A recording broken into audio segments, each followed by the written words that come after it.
दोस्तों, ओडिशा राज्य जो मुख्य रूप से भगवान जगन्नाथ मंदिर के रथ यात्रा के लिए पूरी दुनिया भर मशहूर है, जहां हर साल देश विदेश से लाखों श्रद्धालु दर्शन के लिए जगन्नाथ मंदिर आते हैं और इसी रथ यात्रा को पूरे देश में एक त्योहार की तरह मनाया जाता है। लेकिन बहुत से लोगों को यह बात पता ही नहीं कि इस मंदिर के रथ यात्रा को शुरू करने वाले दूसरे तीसरे कोई नहीं बल्कि नागपुर के राजघराने के संस्थापक महाराज रघुजीराजे भोसले थे। जी हाँ दोस्तों, यह मंदिर एक समय धन और वैभव से काफी संपन्नशाली था, परंतु इस मंदिर में स्थित धन की लालसा में कई सारे विदेशी आक्रमणकारियों ने इस मंदिर को लूटा, जिसमें फिरोज शाह तुगलक, जहांगीर, अकबर, औरंगजेब, बंगाल के नवाब जैसे कई सारे बड़े बड़े शासक समाविष्ट थे, जिन्होंने केवल मंदिर की धन संपत्ति को ही नहीं लूटा बल्कि मंदिर के बहुत से हिस्सों को भी तोड़ दिया और मंदिर के आसपास रहने वाले हिंदुओं को मारकर बड़े पैमाने पर रक्तपात किया, जिसकी वजह से मूर्तियों को हर बार मंदिर से बाहर सुरक्षित स्थान पर स्थलांतरित करना पड़ता था।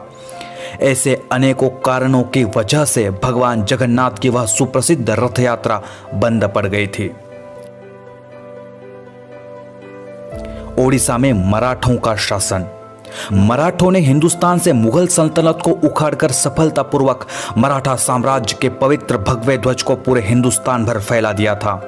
जिसमें नागपुर के रघुजीराजे भोसले का भी बहुत बड़ा योगदान था। इन्हीं के नेतृत्व में मराठों ने बंगाल पर जीत हासिल करके ओडिशा जैसा पवित्र राज्य नवाब अलवर्दी खान के कैद से मुक्त कर दिया था और ओडिशा राज्य को मराठा साम्राज्य में शामिल कर दिया था। जिसके बाद मराठों ने ओडिशा राज्य पर स्वतंत्र राज्य करना शुरू कर दिया, जिसमें ओडिशा राज्य के लगभग 30 जिले शामिल थे। बाद में जब रघुजीराजे भोसले ओडिशा के जगन्नाथ मंदिर के पास पहुंचे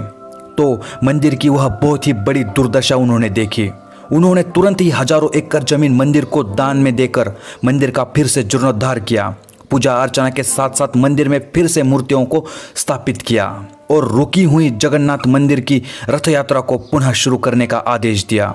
और इतने पर ही वो रुके नहीं, उन्होंने जगन्नाथ मंदिर का बहुत सारा विकास किया। जैसे कि उन्होंने उस समय 40 लाख रुपए इतनी बड़ी धनराशि देकर मंदिर के परिसर में भोग मंडप का निर्माण करवाया, मंदिर के मठ को दानपत्र प्रदान किए, यात्रियों को रहने के लिए मठ का निर्माण भी करवाया और साथ ही साथ लगभग 22 धर्मशालाओं का भी निर्माण करवाया।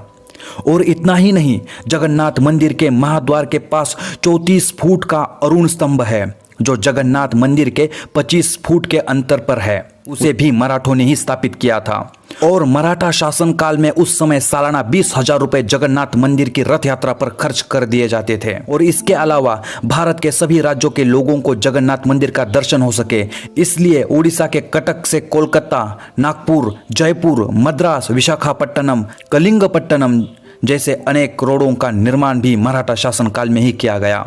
और आवश्यकता अनुसार उस रोड पर पुलों का निर्माण भी करवाया गया। जब हम पुरी शहर में प्रवेश करते हैं तो ऐसा ही हमें 280 फुट का पुल देखने को मिलता है, जिसे 18 नाल पुल कहते हैं, जो आज भी मराठों के वैभव की साक्ष्य देता है। ऐसे ही बहुत प्रयासों के बाद मराठा शासन काल में इस मंदिर का वैभव फिर से लौट आया था। और यहाँ ध्यान देने वाली बात यह है कि मराठा शासन काल में ओडिशा से मुस्लिम शासकों का केवल अंत ही नहीं हुआ बल्कि बाहरी आक्रमणकारियों से भी मंदिर को हमेशा के लिए मुक्त कर दिया। तब से आज तक इस मंदिर की रथ यात्रा बिना किसी रुकावट के हर साल एक नए उत्साह के साथ मनाई जाती है। जगन्नाथ मंदिर की इस रथ यात्रा को भारत के हर कोने कोने तक पहुंचाने का श्रेय नागपुर के भोसले राजवंश को ही दिया जाता है और इसी कारण जगन्नाथ मंदिर के रथ यात्रा के दिन विशेष तौर पर नागपुर के भोसले वंश को विशेष निमंत्रित किया जाता है।